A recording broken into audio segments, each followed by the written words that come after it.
Opening day is just around the corner, and the SEC features some of the best head coaches in the sport once again. On today's show, I rank the head coaches of the SEC from 16 to 1 entering the 2025 college baseball season. Hello, everyone. I'm Chris Phillips of SEC Unfiltered. Appreciate each and every single one of you tuning in. Make sure you like, subscribe, turn on notifications. Check us out via podcast, wherever you get your podcast. You can also find us across all social media platforms, as well as our website, secunfiltered.com. This segment powered by our friends over at FANDUEL. Visit FANDUEL.com/SECU to join today and get started with $200 in bonus bets when you win your first $5 bet. Again, guys, that's FANDUEL.com/SECU to get $200 in bonus bets today. We're just over a week away from opening day, and the SEC, the best conference in college baseball, features some of the best head coaches in the land.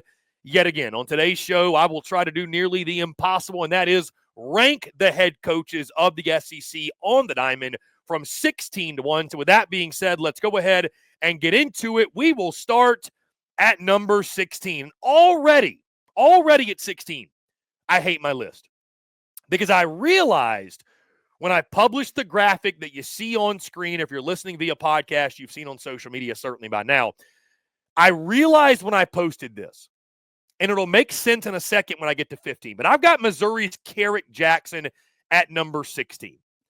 A guy who, listen, he's at the most impossible job or the most difficult job in the SEC. But he has been to an NCAA tournament. Granted, it was at Southern. It wasn't at Mizzou. But the man has been to an NCAA tournament appearance as a head coach. Not everybody on this list, including number 15, can say that. However, we'll get into that in a second. Again, I think Carrick Jackson, here's the thing. We're all pulling for him. We're all hoping he does well. But again, he's at an impossible job, man. I mean, this is a guy really well respected in college baseball. Really well liked, highly thought of. Guys, Missouri has not made the postseason. They haven't made the postseason in any capacity since they joined the SEC. So their first full season of college baseball in the SEC was 2013. They have not made the postseason since. If Carrick Jackson can get that program to a point where they're just competing to get to a regional, not even host, but get to a regional, that's going to be a massive success. But I've got him at 16. At number 15, again, this is why I told you guys, I already off the jump hated my list to a degree. Because I sat there and I'm like, man, if I'm going to put Michael Early from Texas A&M, who I have at 15, if I'm going to put him this low, because he's never been a head coach before, then why isn't he behind Carrick Jackson? I'm asking myself that very thing.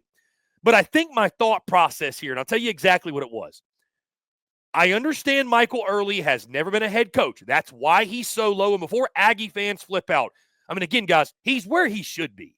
He's never coached a game as a head coach. There's so many great head coaches in this league, I cannot justify, and nobody with a college baseball opinion that means anything can justify putting him higher ahead of guys who have actually accomplished things as head coaches, especially in this conference. Now, I think Michael Early is going to be a good one. I think Michael Early, especially this year, is going to win because of the team he's got. We'll see when it gets into crunch time, postseason, in regards to making decisions, pitching changes, lineup changes, what have you. That's when we'll really get the test of who Michael Early is as a head ball coach. But I give Michael Early credit for a minimum, guys. He's been on a staff that was in the national championship just last year. So, this guy knows what big-time college baseball looks like. Right? So while he hasn't led a program to an NCAA tournament, he was an assistant. He helped lead a program to the College World Series final literally last year. So that's why I give Early the nod over Carrick Jackson, put him at 15. But honestly, I'm looking back, I'm like, I could have put him at 16. Either way, though, this is where Early belongs until we see otherwise. I know Texas A&M fans are going to flip that Michael Early's 15. But he's never coached a game as a head coach.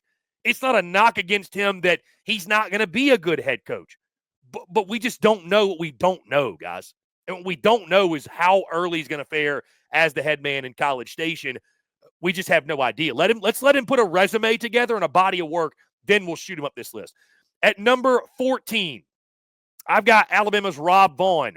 You know what? I thought Rob Vaughn was a pretty good hire coming over from Maryland. Really solid hire. And again, to have guys, you're going to notice, guys, some of these guys that are like 10, 11, 12, 13, 14, this is not a diss at any of these guys. This league is insane when it comes to head coaches. It is, you got national title winners that are middle of the pack. So bear with me here.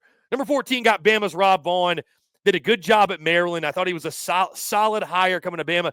This is another really tough job, in my opinion, because baseball is nowhere near the number one sport in Tuscaloosa. I think we know that. It's a program with potential, and it's a program that, you made the postseason last year, his first year. Granted, they did not look good in that regional. The Tallahassee regional got booted out of there 2-Q. We'll see what it looks like this year. I don't think there's crazy high expectations for Bama. I think Rob Vaughn is a solid coach. I like everything about Vaughn, but when you factor in the other guys ahead of him, what they've done, I think this is the right spot for Rob Vaughn at 14. At number 13, I've got Oklahoma's Skip Johnson. This is one, guys, you want to argue he should be higher. I'm not going to fuss all that much. I think one of the knocks on him is just the simple fact he's never coached in the SEC before. And even Texas, obviously, coming in the league, hey, their head man, he has coached in the SEC and has had a lot of success. Skip Johnson, done a great job with that program in Norman. Again, this is another program where how much of a priority really is college baseball, and I think he's really elevated the profile of that program. Got him to Omaha just a couple years ago in the series finals against the Ole Miss Rebels, obviously. Last year, they had a really good season. Unfortunately, he got booted early in the postseason. It's a solid program. This year is going to really help mold what I think about him as a head coach. And not saying we're just going to judge him on 1 year, but again, I'm really curious to see how Oklahoma transitions into the SEC. I think they could make some noise, but right now for me, again, Skip Johnson done a great job. I know OU folks think really high of him. 13, though, and again, it goes to show the depth of this league. At number 12, guys, I've got Butch Thompson, and, listen, Butch and the boys burned me a little bit last year. I was really highly praising Butch Johnson, what they had done. I had some high expectations for Auburn, and they had a really miserable season down there on the Plains. I think they won 8 or 9 conference games, but does not take away what Butch Thompson has done there at Auburn. I mean, again, this is another program where college baseball, it is easily identified as the number 3 sport on campus, and that's totally fine. But, I mean, you look at how many times he's taken Auburn to Omaha, guys. More than a handful over the last 5-6 years. So the job Butch Thompson has done there, I fully expect him to bounce back. He's a guy that's doing more with less. Again, Auburn's never going to out-recruit the LSUs of the world or the Tennessees, the Floridas, the Vandy's, et cetera, et cetera. Done a really, really good job with the talent they've had on campus. I do expect Auburn to bounce back. We'll see to what capacity that is, but I still really, really like Butch Thompson. He comes in at number 12 for me. At number 11, and again, I've gotten some chirping back from this fan base. I got Georgia's Wes Johnson. Guys, I like Wes Johnson a lot. I mean, I know what he did year one with Charlie Condon and the gang and getting to a super regional, and was really hoping that team was going to make it to Omaha. They didn't obviously come up short, but I think Wes Johnson was a great hire. I thought last year proved that. A year in which I thought that Georgia, hey, get to the postseason. That's a successful season. Just get to the postseason. He did far, far more than that. I mean, guys, you could argue this is the most hype a Georgia baseball season has had really since 2020, when unfortunately COVID ended a season in which I think Georgia, realistically, with guys like Emerson Hancock on the bump, they could have won a national championship. But this Georgia team, guys, I mean, they're anywhere from 4th to 14th, right in the top 15, top 10, if you will, depending on the poll you look at. So high expectations for Georgia baseball, and good for Georgia, man. I mean, again, Wes Johnson, a guy who did a great job at LSU as the pitching coach, comes over. This is a program that should be able to have a lot of success, and it seems like he's woke up sort of a sleeping giant thus far. But, hey, the reason he's down at 11, it's no knock on him. He's just done it 1 year. There's other guys with resumes that are more extensive, longer tenures, which we're about to get into. At number 10, I've got Mississippi State's Chris Lemonis. Chris Lemonis is a really interesting one for me because this is a guy a few years ago. He went, I mean, guys, think about it. Number 10 is a head coach that has won a national title. Think about that, right? But with Chris Lemonis, there's still a lot to prove there for me. I mean, guys, this is a guy, there's some state fans I see on social media that still want Chris Lemonis fired. I mean, heck, last year, I'll admit it, early in the season, I thought it was time for Mississippi State baseball to move off of Chris Lemonis. I mean, there's some that, even with the turnaround, get into the postseason, there's some Dog fans out there that still want Chris Lemonis gone. So it's the guy knows ball, knows how to coach it. He's won a national championship. That is the big thing for him. I just don't know right now where we are with Chris Lemonis. I don't really know what to think. I think this year is going to go a long way in determining, is he near the end of his tenure in Starkville, or is he still the long-term answer there? Number 10 for me. At number 9, I've got Kentucky's Nick Mingione. This is probably too low, to be honest with you. When you think about what Nick Mingione has done with Kentucky baseball, the fact he's turned Kentucky baseball into a program that, guys, they get to Omaha for the first time in program history last year. Guys, do you realize the last 2 years, Kentucky baseball has gone to the postseason back-to-back seasons? You realize that's the first time that's ever happened? You talk about a program with very, very little tradition. And it's not a recruiting powerhouse. It's not a program that's going to have crazy high expectations. Guys, look at this year. And I know they lost pieces, but so did a lot of other teams with high expectations. Kentucky is nowhere to be found on a top 25. And we are talking about a team that was co-SEC champs. I know Tennessee fans are going to roll your eyes. Still, co-SEC champs. They won 22 conference games, did they, in Lexington, and got to Omaha. Nick Mingione every single year, it seems like. They overachieve in Lexington. It's because they got one of the better coaches in the SEC. And again, putting him at 9th, it really goes to show how good this conference is, how deep it is when it comes to head coaches. But I got Mingione in the 9th spot. Guys, now we get into our top 8. At number 8, I've got Ole Miss's Mike Bianco, and this is one, again, if you want to fight me on it, I'll hear you out. Mike Bianco, a guy that's won a national championship just a few years ago. The last 2 years have been very shaky, to say the least. They have. This is probably a make-or-break year for Mike Bianco. I can acknowledge that. I think you look at the entire body of work, what he's done there in Oxford. That's one of the reasons I put him so high. Again, winning the national title just a few years ago. I know some people are going to try to write off that natty as an anomaly or a one-off because of the way they got in, the run they made. I'm not doing it. I'm not taking away his ring because it was a different path, right? But this is a massive year for Mike Bianco. They missed the postseason again, guys. He's probably gone, and I wouldn't blame Ole Miss. I really wouldn't. So I've got him at 8. I know Ole Miss and Mississippi State fans will have their arguments in the comments. I hear you. You could justify it. I like Bianco, though, in the 8th spot, but this is a massive, massive year for him. At number 7, one of the new head coaches in the SEC, I've got South Carolina's Paul Mainieri. This is one that is really difficult to rank. Because when Paul Mainieri was coaching, when he was still at LSU a few years ago, he was probably one of the top 3 coaches in the league. This is a guy that's won over 1,500 college baseball games. He led one of the most successful programs in college baseball in LSU, won a national title at LSU, right? Coached some of the best players in that program's history. But let's call it for what it is, too. LSU fans weren't exactly shedding a tear when there was a mutual parting of ways or, he departed from Baton Rouge. And also, guys, that was 2021, right? That was 4 years ago. So what is Paul Mainieri now? I don't know. I don't know. And so I put him middle of the pack because there's a lot of other really good coaches who I don't have as many questions. Excuse me. I don't have as many questions. I don't have as many concerns. And this Mainieri hire was one that was one of the most it had to be the most fascinating hire of the offseason. Like, when you really think about it, going and getting a guy in Paul Mainieri that is in retirement, getting him to come out of retirement and come coach, I think it's a shot in the arm for the program, a South Carolina program looking to get back to some national relevancy and national status in a program that won back-to-back national titles, not so long ago. 2010 and 11 feels like a long time ago, but it wasn't that long ago. But I just don't know right now really what to think of Paul Mainieri. Like, is he still one of the best 3 or 4 coaches in the SEC? I don't know. He's won over 1,500 ball games, and he's got a really good staff, and he knows the game. I just don't know in today's SEC with, today's college sports with the way it's evolved since he was last coaching. I don't know if he's still considered one of the elites. It's a fascinating hire. I'll be honest with you, I don't know how it's going to work out. It's really hard to project. That's why I put Maneri right there middle of the pack. If he moves up a couple spots, wouldn't surprise me. If he moves down a couple spots, it wouldn't totally shock me. Guys, at number 6, I've got Arkansas's Dave Van Horn. And I can already hear Hog fans. This is too low. This is too low. What are you doing?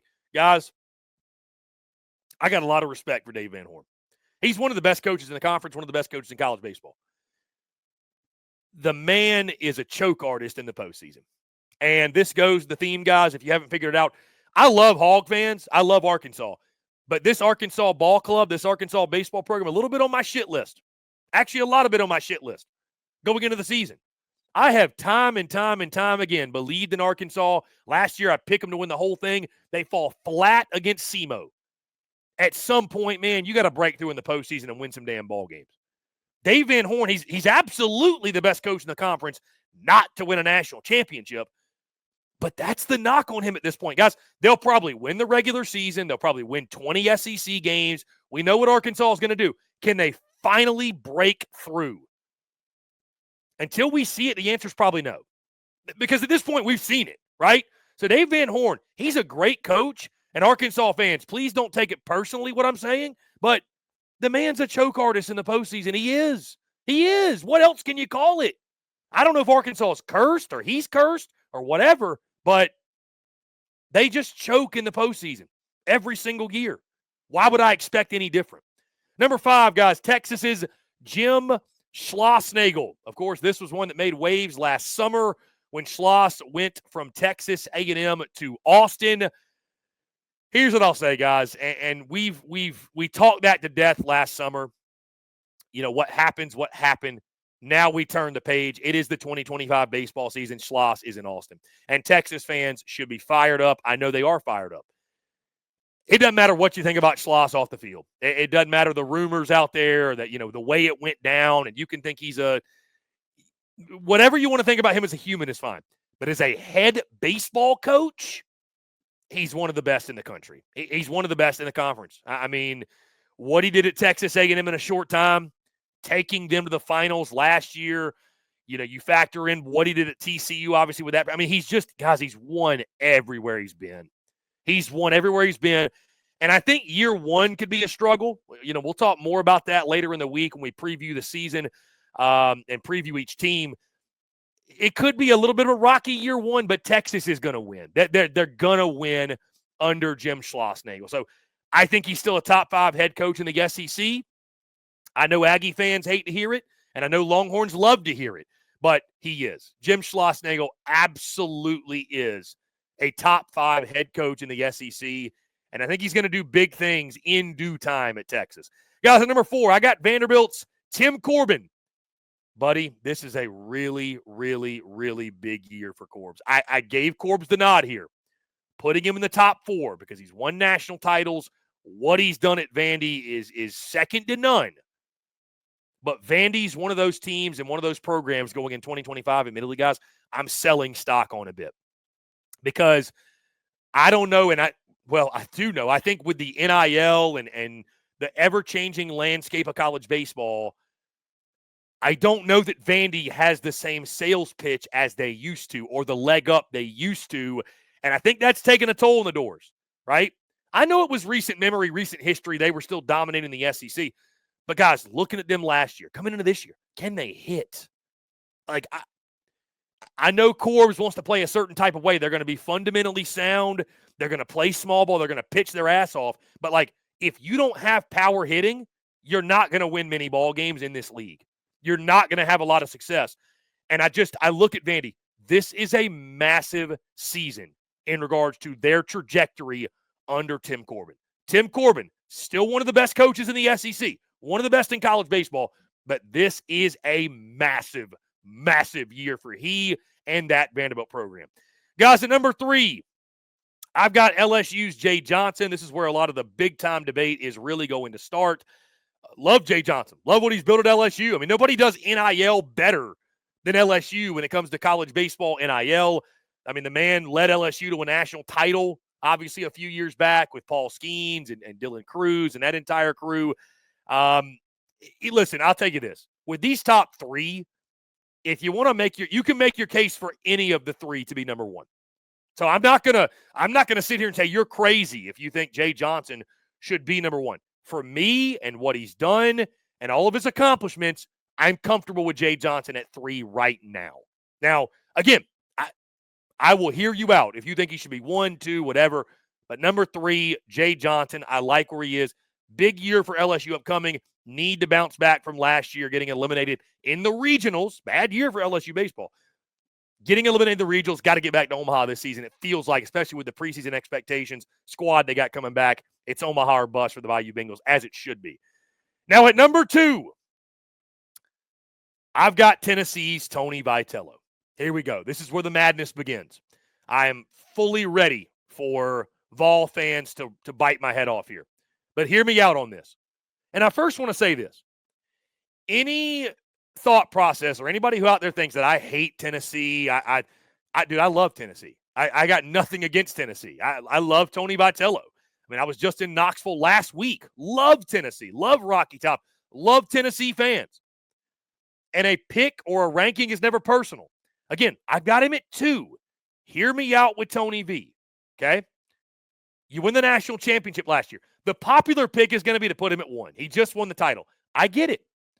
But the guy ahead of him, and the one thing that Tony V does not have yet, is the extensive resume. These rankings, recency absolutely matters, right? It absolutely matters. But the overall resume matters too. It has to. It has to. And the guy ahead of him in 1, when we talk about his track record, it'll make more sense. When you talk about Omaha appearances, he's also won a national championship. And Tony V's well on his way, guys, to surpassing. But right now, for me, he's at number 2. And I give Tony V the reason he's this high. My goodness, I mean, guys, every time I go to Knoxville and I ride by Lindsey Nelson Stadium, and I'm like, I can't believe that Tony Vitello has taken, with all due respect, this and made it the premier destination to come play college baseball. It's hard to believe what he's done. The program he took over. I recall not too long ago when, man, playing Tennessee in baseball, that was at minimum you're taking 2 or 3, and you'd ideally like to sweep because Tennessee was not very good. I mean, they had some history and tradition, but not a ton. And what he's done there has been nothing short of remarkable. And I'll also say this, by the way. This is a little bit of a different conversation. But, guys, I said this last year, and I'll repeat myself. If I was starting a college baseball program from scratch, if I'm starting a program today, there's one guy I'm picking to lead my program, and it's Tony Vitello. Because there's nobody in the game that understands NIL, talent acquisition, recruiting as a whole, relating to players. I mean, he's doing everything. He's got it all, right? There's nobody that does it better than Tony V in that regard. He's the best coach out there for today's game. But he's number 2 on my head coach rankings. And at number 1, it's Florida's Kevin O'Sullivan. And again, how do I put this? Hear me out when I talk about this. Guys, for those that can't understand why Sully is at 1, I highly, highly encourage you to go look at the resume. I mean, guys, this will be his 18th season. Longevity does matter, by the way, but this will be his 18th season at Florida. Guys, do you realize they are 9-0 in Super Regionals? They have gone to Omaha over 50% of his seasons in Gainesville. Oh, by the way, he's also won a national title back in 2017. Think about how crazy that is. Florida just had a very, very pedestrian season last year in which they were on the bubble. You could argue they shouldn't have gotten in. But they get in, and what do? They go to Omaha. And guys, if that doesn't speak to how great of a head coach Kevin O'Sullivan is, this is no knock against Tony Vitello. Tony Vitello is a fantastic head coach. But you've got to put respect on Kevin O'Sullivan, not just recency, but the overall body of work. 9-0 in super regionals. 9-0. I mean, that is just, I don't know if people really grasp how insane that is. And so Tony Vitello's done great things. He just won a natty. I get it.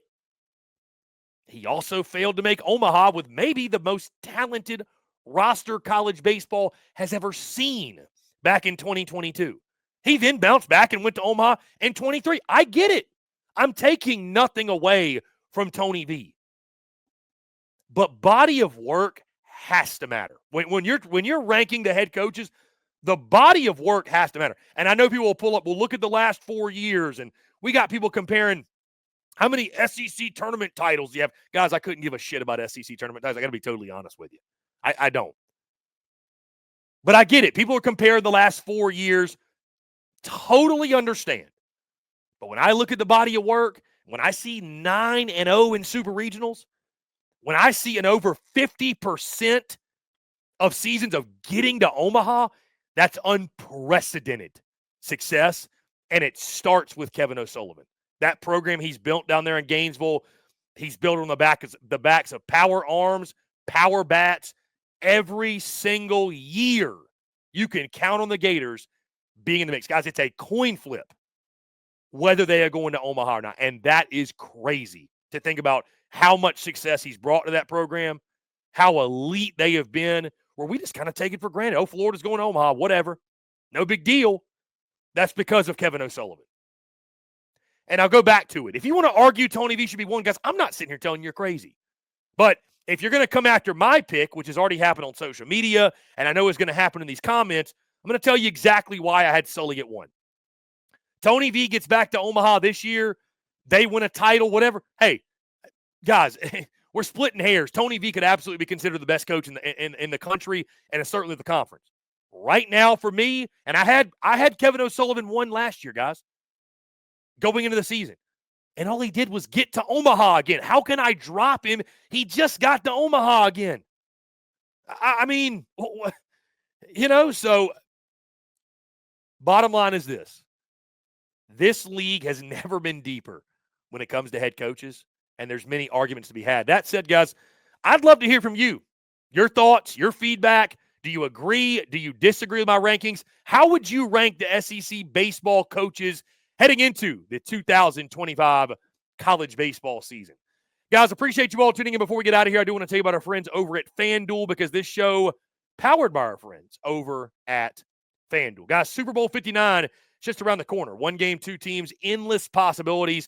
And there's no better way to make every play more exciting than with FanDuel Sportsbook. Whether you're predicting the first touchdown, who will take home the MVP trophy, or the coin toss, FanDuel makes it easy to place your bets and feel the thrill of every moment. With live betting all game long, you can jump into the action, adjust your bets, and ride the wave of excitement from kickoff to the final whistle. Plus, to make the Super Bowl even sweeter, new customers can score $200 when you make your first bet. Just place a $5 bet, and if you win, you'll get $200 in bonus bets. Download the app and head to FanDuel.com/SECU and bet with FanDuel, official partner of Super Bowl 59.